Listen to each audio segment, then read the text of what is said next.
안녕하세요. 서현수입니다. 오늘은 또 새벽입니다. 오늘은 이제 요일로 하면 오늘 토요일입니다. 일요일 아침인데, 일요일 아침이고, 요거는 이제 미리 이제 찍어지는 동영상이라고 보시면 됩니다. 저희들이 저번 주에 이제 단독형 하우스와 연동형 하우스 이제 결로하고 이제 서리 뭐 이런 것들에 의해서 이제 온실이 어떻게 이제 변화가 되는지 그쪽을 이제 설명을 해드렸습니다. 제가 이제 연동형하고 단독형 하우스는 운영 방법이 다르고 이제 창이 어떤 식으로 제어가 되고 이제 어떤 환경이 이제 주어지는지 거기에 대해서 이야기했고, 거기에 좀 연장선입니다. 연장선이고 지금 오늘은 10강이고 오늘 할 거는 이제 미리 적어놨습니다. 단독형 하우스, 연동형 하우스의 환경 차이. 그러니까 앞에서 이제 중간중간 했던 이야기를 이제 종합적으로 이제 정리를 하면서 이제 환경 차이가 어떻게 나는지, 그리고 이제 그 환경 차이가 이제 나는 종류가 이제 이런 여러 가지 문제가 있습니다. 압력하고 대류 제어라는 차이가 생기고, 이제 결로 제거를 어떻게 하는지, 그리고 결로가 어떻게 생기고 그 결로를 어떻게 제거하는지 그거 알려드릴 거고, 이제 실질적으로 이제 단독형 하우스하고 연동형 하우스하고 이제 온도 제어가 어떻게 달라지는지, 그리고 창 제어가 이제 어떤 식으로 되는지. 사실은 연동형 하우스나 단독형 하우스도 창 제어법이 다 다릅니다. 예를 들면은 이제 단독형 하우스 같은 경우는 2중하고 3중이 있는가 하고, 그리고 연동 하우스도 이제 그냥 롤업식이냐, 렉피니언 타입이냐, 또는 이제 뭐 몽골이나 기타 뭐 다른 방식, 꽃가시이나 이런 형식에 따라서 창제하는 방법이 조금 다릅니다. 이런 것들이 이제 어떻게 다른지 오늘 시간에 한번 정리를 하겠습니다. 자, 이제 단독형 하우스하고 이제 제일 먼저 이제 할 거는 이제 여기 나오는 거 단독형 하우스, 연동형 하우스의 환경 차이. 환경 차이는 기본적으로 이제 단독형 하우스하고 연동형 하우스하고 기본적으로 제일 먼저 차이 나는 건 최적의 차이입니다. 최적의 차이. 단순하게 차이 나는 거는 최적의 차이이기 때문에 그 최적이라는 게 차로 따지면은 제가 이제 단독형 하우스하고 연동형 하우스하고 이제 비교를 해드리면 항상 그렇게 이야기합니다. 단독형 하우스, 단독형 온실은 1톤 트럭이라고 보시면 돼요. 1톤 트럭. 그리고 연동 온실은 거의 10톤 트럭. 왜 그러냐면은 평당 생산량이나 이런 거를 전부 다 계산을 해봐도 연동 하우스가 더 잘 나옵니다. 더 잘 나오고 좋은데 그 문제도 연동 하우스에 더 많이 생깁니다. 예를 들면 단독 하우스에서 이제 운영을 하시던 분들이 체적이 작습니다. 공기 양이 작죠. 차로 따지면 이제 짐이 가볍다는 거죠. 가볍고 짐 대비 출력은 좋습니다. 출력은 이제 좋은데 예를 들면 요즘 포터 나오는 거 보면은 130마력 정도 될 겁니다. 130마력인데 130마력으로 이제 1톤 물건을 싣고 다니니까 편한 겁니다. 쉽게 이야기하면 급가속도 할 수 있고 이제 브레이크도 빨리 잡을 수 있습니다. 내가 물체를 봤을 때 브레이크도 빨리 잡을 수 있고, 또는 이제 뭐 횡단보도 신호가 바뀌었거나 해서 급가속도 빨리 할 수 있고, 그래서 이런 거를 할 수 있습니다. 그래서 이런 걸 이제 수동으로 제어해도 괜찮습니다. 제어해도 리스크가 적습니다. 리스크가 별로 높지 않다. 왜냐하면은 아겠지만 이제 예를 들면 아침에 그렇습니다. 아침에 내가 창을 좀 일찍 열어도 되고 좀 늦게 열어도 되고, 왜냐하면은 체적이 작기 때문에 내가 실수했는 거를 그 다음 타임에 보완을 할 수 있는 겁니다. 보완을 할 수가 있고, 그렇기 때문에 이제 단독형 하우스를 이제 뭐 간단하게 그렇게 할 수 있습니다. 반대로 연동온실을 켜봐야 이거 제가 알기로 한 500마력? 300마력에서 제가 알기로 300마력에서 한 500마력 정도 되는 걸 알고 있습니다. 10톤 트럭 정도 되면은. 그래서 이 마력 대비 보면은 10톤 트럭이 상당히 내 마력에 비해서 물건을 많이 싣고 있는 겁니다. 그러니까 야는 가속하고 감속이 느립니다. 가속하고 감속이 느리다. 이 말은 즉슨 뭐냐 하면은 예측 제어를 해야 된다는 겁니다. 예를 들면은 똑같은 물건을 가지고 싣고 있어도 앞에 사람 횡단보도나 이런 데서 사람을 봤을 때 브레이크를 딱 잡았을 때 1톤 트럭은 멈출 수 있는데 10톤 트럭은 사고가 나는 거죠. 왜냐, 짐이 많이 실었으니까 밀리니까 그냥 사고 날 수밖에 없는 거죠. 그 반대로 이제 가속을 할 때도 1톤 트럭은 그냥 악셀에다 내를 밟아버려도 그냥 갑니다. 그냥 가는데 10톤 트럭 같은 경우는 그런 식으로 밟아버리면 기름은 미친 듯이 막 때우는데 차는 안 나갑니다. 그래서 연동온실하고 단동온실은 최적 차이 때문에 이 최적 공간의 그 차이 때문에 제어하는 게 상당히 달라집니다. 이 단동온실은 대충 해도 됩니다. 솔직한 말로 대충 해도 따라갈 수 있는 겁니다. 특히 저 뭐 옛날 온실들 보면은 옛날 온실을 보면은 단동하우스 보면 이렇게 생겼습니다. 옆으로 이래 돼가지고 깎여가지고 여기 온실 진짜 이렇게 생겼죠. 이렇게 옛날 온실 단동 온실 가면은 제가 이제 하우스를 이제 지나가다가 이제 그 측면 단동 온실만 보면은 그 온실을 언제 지었는 건지 알 수 있습니다. 첫 번째 보는 거는 이 측면 이 각이 누웠느냐 섰느냐 이거 보면 압니다. 옛날 거는 누웠습니다. 옛날 거는 누워가지고 된다. 왜냐하면 이제 비닐을 밀봉을 시키기 위해서 이렇게 많이 눕혔습니다. 그리고 최근에는 그 땅값이 비쌉니다. 땅값이 비싸기 때문에 웬만하면 요즘은 공간을 다 살리게 합니다. 눕히면은 밀봉은 좋은데 죽는 공간이 생기거든요. 여기도 똑같고. 그리고 첫 번째 보면 이제 누웠는 거. 일단 지나가다가 이 단독형 하우스에 이 측면이 누워 있다. 그럼 이거 하우스 이거 한 거의 뭐 20년, 최소 10년, 15년, 20년 정도 됐구나라고 생각을 하셔도 됩니다. 진짜 완전히 옛날 방식이에요. 그리고 또 차이 나는 게 이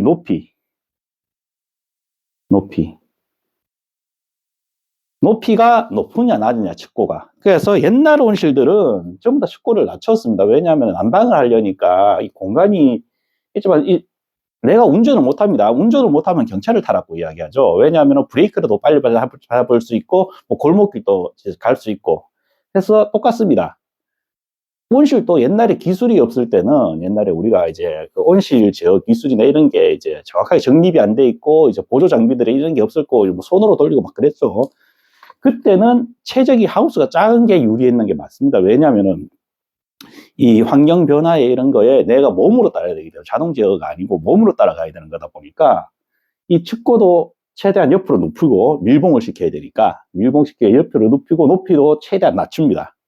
그래서 옛날 하우스는 이렇게 최적을 최대한 줄인 겁니다. 옛날의 하우스는 어떻게든 최적을 최대한 줄여서 이제 했고 최근의 하우스들은 이제 가능하면 최적을 계속 늘리죠. 왜냐하면은 내가 이제 제어에 자신이 있기 때문에 최적을 계속 늘리는 겁니다.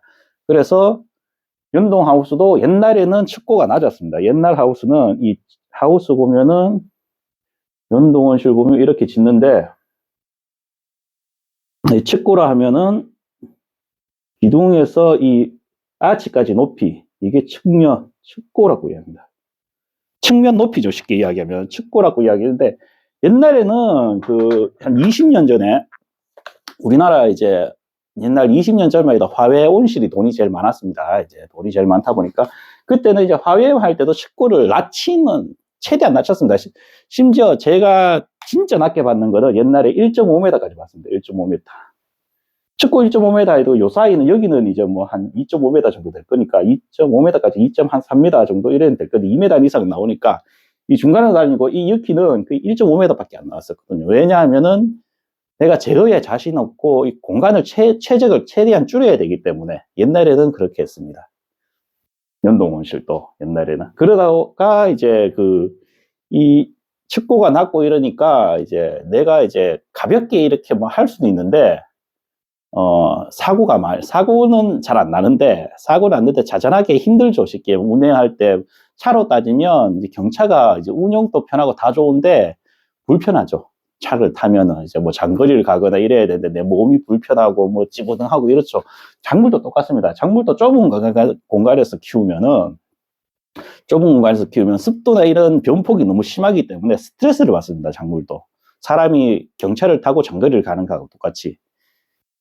그래서 우리는 이제 기술이 좋아지니까 이제 온실을 점점 키우게 된 겁니다. 이제 단동 하우스는 이 측면을 이거를 이제 계속 높이는 거죠. 이제 계속 높이는 겁니다. 이제 제가 측면 이거를 측고를 단동 하우스라는 것도 밴딩 한 개로 하는 겁니다. 밴딩 한 개로 하는 건데 제가 이제 단동 하우스에서 측고를 이제 제일 높인 거는 거의 뭐 한 2m 한 50까지 봤습니다. 2m 50까지 올리는 걸 제가 봤습니다. 물론 그거는 이제 제가 가서 제어를 해줘야 되니까. 왜냐하면 측고가 너무 높아지면은 항상 중요한 거는 측고가 공간이 높아진다. 이거 공간이라고 이야기하면 그렇고, 이제 온실 최적이라고 이야기할게요. 온실 최적. 최적이 높아지면은 정말 중요한 게 예측 제어라는 거 해야 됩니다. 예측 제어. 예측 제어는 뭐냐면은 이제 앞으로 어떻게 바뀔지를 예측을 해야 된다는 거죠. 예측을 하고, 실질적으로 안에 온실의 온도를 보고 제어하는, 온도나 습도를 보고 제어하는 게 아니고, 외부 온도나 이제 뭐 피복 온도, 뭐 기타 여러 가지를 이용해서 온실이 어떻게 앞으로 변화될 거니까, 뭐 30분 후에 아니면은 뭐 1시간 후 어떻게 변화될 건지 그걸 미리 예측을 해서 미리 작동을 해야 되는 것도 있고, 또는 준비를 해야 되는 것도 있습니다. 그런 식으로 작동을 하게 되는 겁니다. 그래서 이 예측제가 중요하니까, 아겠지만 단동하우스는 대충 해도 됐습니다. 이 예측제라는 게 거의 필요가 없었어요. 단동하우스는 체적이 작으니까. 그런데 연동하우스는 예측제가 정말 중요하다. 예측제가 정말 중요하다. 이게 그래서 이제 어떻게 이제 차이가 나냐 하면은, 이 예측 제어를 잘 할 수 있느냐 못하느냐. 차로 따지면 그렇죠. 큰 차들 보면은 안전장치 많이 달았습니다. 차선 이거 뭐 이탈 경보도 있고, 이제 전방 감지 충돌 장치도 있고, 악셀레터를 아무리 밟아도 급가속이 안 되게 하는 장치도 있고, 브레이크도 뭐 배기 브레이크도 있고, 뭐 종류가 많죠 이제. 그래서 체적이 크면 클수록 그런 장비들을 많이 붙습니다. 연동 온실도 똑같습니다. 온실들도 체적이 크면 클수록 그런 장비들이 많이 붙어야 됩니다. 예측 제어를 할 수 있는 여러 가지 장비가 붙고, 실질적으로 그게 정상적으로 잘 작동돼야 되는 겁니다. 그런데 보통 이제 단동하우스 하던 사람이 단동하우스에 쓰는 장비를 그대로 연동하우스에 적용시키거나, 또는 연동하던 사람이 단동하우스에 그대로 적용시키거나, 보통 이제 실수 많이 하는 거는 이제 옛날 방식을 이제 연동에 적용시키다가 연동하우스에서 농사가 안 된다라고 이제 이야기하시는 분들이 좀 있습니다. 그런데 아까 얘기했지만, 오늘 강의도 이야기하지만 단동하우스하고 연동하우스는 환경지혜하는 방법 자체가 완전히 다릅니다. 진짜 뭐렇게 얘기를 하면 거의 제가 볼 때 50% 이상 다르다고 보면 돼요. 개념도 다르고, 운영하는 방법도 다르고, 측정해야 되는 계측 온도나 이런 것도 다 다릅니다. 그리고 그 안에 들어가는 커리큘럼이나 이런 프로그램도 다 다르게 돌아가야 됩니다. 돌아가야 되는데도 불구하고 지금은 이제 같이 쓰죠. 그냥 연동온실 환경제어나 단동온실 환경제어나 이게 뭐 차이가 없죠, 지금은. 시설도 다르고 공간도 다르고 체적도 다른데 이제 같이 쓰는 게 문제가 된다. 그래서 요거를 좀 더 확장시키면은 어떤 일이 생기냐 하면은, 이제 여러분들이 컨설팅을 들어보셨을 겁니다. 뭐 우리나라에 이제 뭐 컨설팅 회사들이 많으니까, 컨설팅 회사가 많은데, 이게 이제 분류가 이제 뭐 여러 가지로 나눠집니다. 이게 여러 가지 분류가 나눠지는데, 어떤 경우가 있느냐 하면은, 이제 단동하우스, 연동하우스를 예를 들까? 단동하우스, 예. 하여튼, 단동하우스에도 이 축고를 높여야 된다, 낮춰야 된다라고 이야기하는 사람들이 있습니다. 제가 아까도 이야기했지만, 하우스를 지을 때, 측면을 사선으로 이렇게 꺾잖아요, 이렇게. 사선으로 꺾으면, 이거 옛날 방식이에요. 진짜로. 옛날 방식. 만약에 하우스 업자가 측면 이거를 세우지 않고 옆으로 꺾는다. 그러면 정말 옛날 방식인 겁니다. 그렇기 때문에 이거는 하우스 지으실 때 분명히 그 하우스 업자분들하고 이야기를 하셔야 될 거예요. 옆으로 꺾지 마라. 옆으로 꺾으면 이제 아꼈지만 이게 개폐기가 덜 붙었고, 좋은 점은 그냥 밀폐력이 높아진다는 거 하나밖에 없습니다. 밀폐력이. 그 외에 다른 건 어떤 거냐 하면은, 창을 이렇게 열었을 때 빗물이 많이 들어옵니다. 사선으로 되어 있기 때문에 빗물도 많이 들어오고, 그렇겠지만 이렇게 해놓으면은 공간도 많이, 우리가 이 안에 들어갔을 때 작업을 할 때 죽는 공간도 많이 생깁니다. 죽는 공간도 많이 생기고 하기 때문에, 저는 하우스 지을 때 옆으로 꺾지 말라고 이야기합니다. 꺾지 말고 무조건 수직으로 세우세요라고 이야기를 하거든요. 왜냐하면 실질적으로 일중으로 난방을 하는 게 아닙니다. 뭐 밀착력이 떨어진다, 뭐 이런 이야기가 있는데, 이것도 사실은 옛날 말인 게, 지금은 난방을 위해서 일중 비닐로 난방을 하는 곳은 없어요.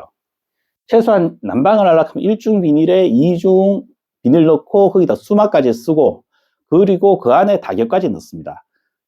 그래서 결국은 이 난방이라는 거는 단동형에서 난방, 이 단동형에서 난방은 난방력을 결정하는 거는 결국은 수막 플러스 다격입니다. 다격. 이 두 개가 난방을 좌우하지, 뭐 일중 비닐이 뭐 좀 더 밀착력이 있고, 뭐 일중 비닐이 뭐 발열 코트 뭐 많죠. 여러 가지 이상한 거. 그런 거 다 의미 없습니다. 의미 없고, 단동형 하우스의 핵심 난방은 수막하고 다겹이 결정하게 됩니다. 무조건. 이 두 개가 결정적인 난방의 결정적인 그거를 난방을 결정적으로 제어를 하기 때문에, 이 외에 다른 것들은 뭐 100%의 뭐 거의 1%, 2% 미만이라고 보시면 돼요. 그렇기 때문에 이거를 사선으로 하지 마라. 사선으로 세워서 밀봉력이 높아진다고 해서 전혀 의미가 없다라고 이제 이야기해드리고, 두 번째는 웬만하면 이거를 높여라. 이거 측고는 가능하면 높이는 게 낫다. 가능하면 높이는 게 나은데, 제 같은 경우는 저는 만약에 이제 제가 이제 제어를 해줘야 된다. 제가 컨설팅을 한다. 그럼 한 2m까지, 높일 수 있으면 한 2m 50까지 높여버리세요. 라고 이야기하지만 사실 밴딩을 그렇게까지 할 수는 없죠. 그래서 여기에 이제 사람이 다녀야 됩니다. 여기에 이제 사람이 이렇게 다녀야 되니까, 여기 보면 이제 이게 하우스는, 단동 하우스는 이제 3중이죠. 3중으로 이렇게 들어갑니다. 3중으로 들어가니까 3중 이3중 기준으로 최소한 1.5m 이상은 내야 된다. 1.5m 이상 되면은 여기는 뭐 좀 더 올라가야 되거든. 한 1.7m, 여기는 뭐 한 1.9m. 뭐 이런 식으로 올라가야 됩니다. 그래서 1중 기준으로 했을 때 한 2m까지는 올리는 게 맞다. 1.9m, 최소한 1.8m 이상은 올려야지 이제 안에 죽는 공간이 안 생긴다. 일중 이거를 어깨를 낮으면 3중으로 가면 계속 줄어들거든요. 그리고 이게 1.5m 밑으로 가면은 사람이 지나다니면 어깨 부분이 데입니다. 어깨. 그러다 보면은 이제 작업할 수 있는 공간이 줄어들어 버리니까 안 된다. 그래서 공간을 살리기 위해서는 최소한 이렇게 하고, 이제 이 대신에 옛날보다 공간이 넓어졌죠. 이 넓어진 공간은 단동 하우스에서는 솔직한 말로 하면은 자동 제어를 안 쓴다 해도 내가 부지런하면은 수동 제어로 감당을 할 수 있습니다. 중요한 거는 내 시간을 투자를 해야 된다는 겁니다. 내 시간이 없어지는 거죠. 없어지는 것 대신 어떻게든 맞춰낼 수는 있습니다. 내 시간이 없어지는 게 문제지. 그런데 문제는 내 시간을 소비를 안 하고 단동 하우스에서 농사를 지으면은 이런 식으로 최적을 높인 상태에서 내 시간을 투자를 안 하고 대충 농사 짓는다. 그러면은 힘든 거죠. 차로 따지면 10톤짜리 차를 운전하는데 뭐 5톤 이래 돼가지고 집을 많이 싣고 가는데, 운전 대충 하는 거하고 똑같아요. 그냥 브레이크 대충 밟고 가속 대충 하고 막 하다 보면은 기름은 기름값대로 날아가고, 뭐 물건을 치거나 가드레일 치거나 심지어는 뭐 사람을 치는 사고가 날 수 있죠. 그런 사고들이 심심치 않게 일어납니다. 연동하우스도 그렇지만 체적이 많은 만큼 온도 제어를 잘못해버리면 저녁에 온도를 많이 뺏기는 것도 있고, 아침에 창을 잘못 열어보면 하우스 온도를 높일 수가 없는 그런 경우도 생깁니다. 그건 완전 사고거든요. 사고. 그런 사고가 일어나면 복구가 안 됩니다. 말 그대로 체적이 크기 때문에. 예. 그런 게 있습니다. 그래서 옛날 사람들이 이렇다. 그래서 이제 하우스를 짓거나 컨설팅 하는 사람들한테 이야기를 들어봐도 이 측고에 관한 이야기는 여러 가지가 많습니다. 나도 차야 된다, 높여야 된다. 그리고 이게 옛날 방식이냐 아니냐의 문제가 아니고, 사실은 자기가 감당을 할 수 있느냐 없느냐의 문제입니다. 컨설팅 업체에서나 뭐 이런 데서도 뭐 솔직하게 양심이 있는 분들은 자기가 감당을 할 수 있는 부분만 이야기를 하겠죠. 자기가 감당할 수 없는 부분을 이야기했는데 나중에 이제 뭐 이게 뭐렇게 해야 되나, 책임 절약하면은 도망가는 사람이 있고 그거를 해결해 주는 사람이 있겠죠. 똑같습니다. 그래서 저 같은 경우는 측고를 높여라. 한 2m까지는 높여도 제어하는데, 제어는 이제 자동 제어니까 자동 제어하는 입장에서는 전혀 문제가 없다. 그래서 2m까지 높이면 차라리 환경이 더 좋아지고, 차로 따지면 차 공간을 더 넓혔으니까 아늑해지는 거죠. 그리고 여러 가지 이제 보안 장비들이 붙기 때문에 제어할 수 있는 그 방법은 더 많아진다는 거. 네, 그렇고 연동하우스도 똑같습니다. 연동하우스도 이제 이 측고, 항상 이야기하는 연동하우스에서는 연동하우스가 이제 효율이 좋으냐 안 좋으냐는, 효율이 좋다 안 좋다라기보다는 이제 옛날 마인드, 옛날 생각하고 지금 생각하고 다른 게, 결국은 이 측고로 이제 보통 1번은 이제 측고, 축구로 이제 옛날 하우스냐, 지금 하우스냐를 구분할 수 있는 겁니다. 1차적으로. 두 번째는 이제 창개폐. 창개폐 시스템이 어떻게 되어 있느냐라고 보면 됩니다. 아까 했지만 여기는 연동하우스도 이제 축구를 높이면 좋습니다. 웬만하면 높이면 좋은데, 높이면 높일수록 좋긴 좋은데 최적은 늘어나겠죠. 최적은 늘어나기 때문에 자동 제어가 기본적으로 돼야 됩니다. 자동 제어가 되든지 아니면 나의 시간을 하우스에다가 엄청나게 투자를 할 자신을 생각을 해야 됩니다. 차로 따지면 운전을 하면서 엄청나게 신경을 써야 되겠죠. 엄청나게 신경을 바짝 세우고 앞에 횡단보도가 있는지 커브가 있는지 이런 거를 내비게이션을 봐가면서 막 제어를 해야 되겠죠.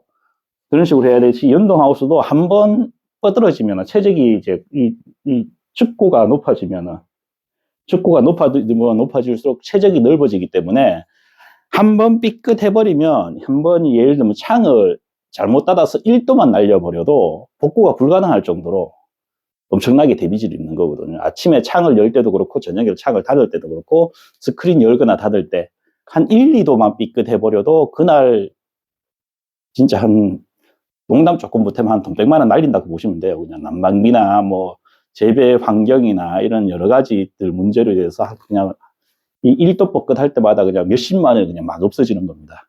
사람들이 이 체감을 못해서 그렇지만. 그때 연동하우스는 이 예측 제어가 정말 중요하다. 그래서 이 예측 제어에 자신 있다.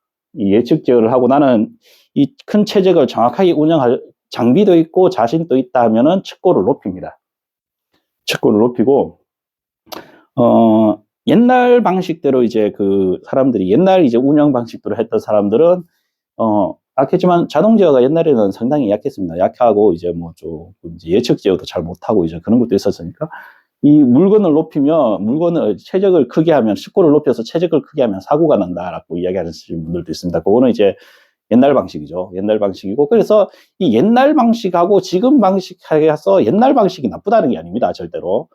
옛날 방식에 감당할 수 있으면 옛날 방식으로 하는 게 맞습니다. 뭐 1톤 트럭 탔다고 해가지고 뭐 전부 다 1톤 트럭 타는 사람이 운전 다 못하는 게 아니고 10톤 트럭 운전한다고 다 운전 잘하는 거 아닙니다. 하우스도 단동 하우스 내가 옛날부터 했던 방식에 의해서 나는 축구를 높이니까 문제가 됐으니까 축구가 낮은 상태에서 운영을 하겠다. 그리고 거기에 자신 있다 하면 그렇게 가는 겁니다. 나는 자동 제어를 못 믿고 나는 옛날부터 이제 뭐 그냥 그렇게 하겠다 하면 축구를 낮게 지어서, 지금도 딸기호실 보면은 뭐 축구가 뭐 3m 넘어가지 마라. 3m 넘어가면 안 된다. 뭐 2.5m로 지어라 하는 사람들도 있습니다. 왜냐하면 그분들은 그렇게 컨설팅하고 거기에 대해서 감당을 할 수 있기 때문에 그렇게 이야기하는 거죠. 예, 이렇게 이제 뭐 축구하고 이렇게 나타납니다. 그리고 제일 문제가 뭐냐면은, 제일 문제, 제가 이제 항상 제가 이제 일을 하면서 제일 크게 문의가 오는 것 중에 제일 문제가 생기는 게, 축구는 높게 지었어요. 이게 축구는 정말 뭐 해가지고 뭐 국내에 이제 뭐 6m로 막 짓는 데도 있습니다. 자기가 컨설팅을 하는데 온실이든 설비든 똑같습니다. 자기가 농장주가 이제 온실을 설계를 하든 똑같은데, 자기가 운영하는 방식이 있을 겁니다. 운영하는 방식이 있는데 이 축구를 높이 지었는데 자동 제어가 안 들어가 있다. 연동하우스인데. 단동하우스도 똑같아요. 단동하우스도 그렇고 연동하우스도 똑같은데 최적을 넓혔단 말이에요. 좋다는 이야기를 이게 좋은 방법이다. 그래서 최적을 높였어요. 단동이든 연동이든 높였는데 시스템을 안 넣는 거예요. 그냥 시스템을 안 넣으면은 감당이 안 되는 겁니다. 내가 할 수 있을 것 같죠.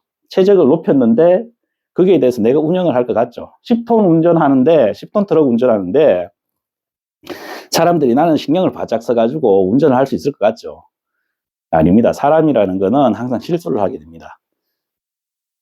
하우스 이 제어를 하면서도 내가 수동으로 정말 정밀하게 할 수 있을 것 같은데, 문제는 아까 했더니 최적이 작아지면은 한 번의 실수를 만회할 수 있습니다. 실수를 하더라도 다시 온도를 끌어올릴 수 있고, 온도가 날아가도 다시 끌어올릴 수 있고, 다시 난방을 해가지고 다시 가둬서 온도를 올릴 수가 있는데, 이 최적이 커버리면은 척고가 높아지고 이런 식으로 높아지면은 복구가 안 됩니다. 한번 실수하면은 복구가 안 되고 그 순간에 어마어마한 그 돈을 날려버려 몇십만 원씩 막 날리는 겁니다. 그냥 한번 실수할 때마다 날리는 거고, 최적이 크면은 절대적으로 실수를 하면 안 되기 때문에 그 실수를 하지 않기 위한 보조 자료, 자동차로 따지면 뭐 안전장치죠.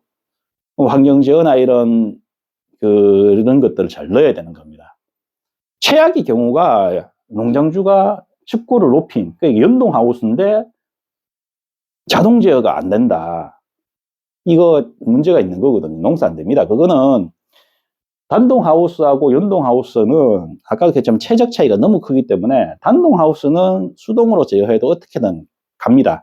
근데 연동하우스는 이 단동하우스 수동 제어하는 것만큼 해버리면은 연동하우스는 이 농사가 안 됩니다. 최적이 커졌기 때문에. 거기다가 이 연동하우스 짓는데 이제 뭐 나는 이제 최근 트렌드를 따라가겠다 해서 이제 높이 지었단 말입니다. 높이 지었는데 안에 들어갔더니만은 밖에서 봤는데 하우스는 정말 멋집니다. 그런데 안에 들어갔더니만은 이제 자동 제어가 안 돼 있잖아요. 하면 이거는 솔직한 말로 이거 힘들겠구나. 1년 정도는 바짝 정신을 차려가 할 수 있는데 그 이후 되면은 결국은 실수를 하게 되거든요. 그러면서 이제 문제가 생긴다는 거. 그래서 단동하우스하고 연동하우스의 큰 차이는 환경제어에 대한 최적 문제가 가장 크기 때문에 예측제를 할 수 있느냐 없느냐 이 아주 중요한 거. 그리고 자동제어가 잘 들어가야 된다는 거. 연동하우스에는 무조건 자동제어를 넣어야 됩니다. 그 자동제어라는 게 뭐 단동하우스처럼 온도계 하나 넣고 뭐 이 연동하우스를 움직이는 그런 장비가 아닙니다. 최적이 크면 클수록 정밀한 자동제어가 들어가야 된다는 거. 그리고 그 자동제어를 하는 걸 이제 자기들이 이제 농장주들이나 이제 아니면 운영하는 재배관리사들이 이제 그걸 인식하고 있어야 되는 겁니다. 그렇다고 보시면 될 것 같습니다.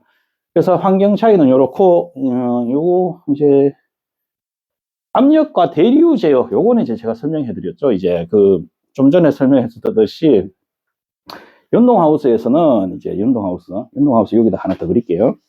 단동하우스를 하나 그릴게요. 단동하우스는 이제 압력에 의해서 제어되는 게 정말 큽니다. 압력 제어. 그렇기 때문에 온도만 보지 마시고, 단동하우스는 하우스가 이렇게 되어 있으면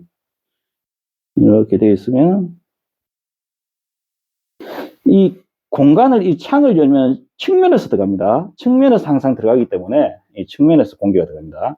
그렇기 때문에 이 공기는 압력에 의해서 움직인다고 제가 이야기했죠. 왜냐하면 이 따뜻한 공기가 여기에 벌써 들어가 있으면은 이 차가운 공기가 잘 못 들어갑니다. 못 들어가고 결국은 요 반 딱 잘라서 이쪽은 요래 나오고 이쪽은 요렇게 나오고 따뜻한 공기는 위로 나오고 차가운 공기는 밑으로 나오고 이런 식으로 됩니다.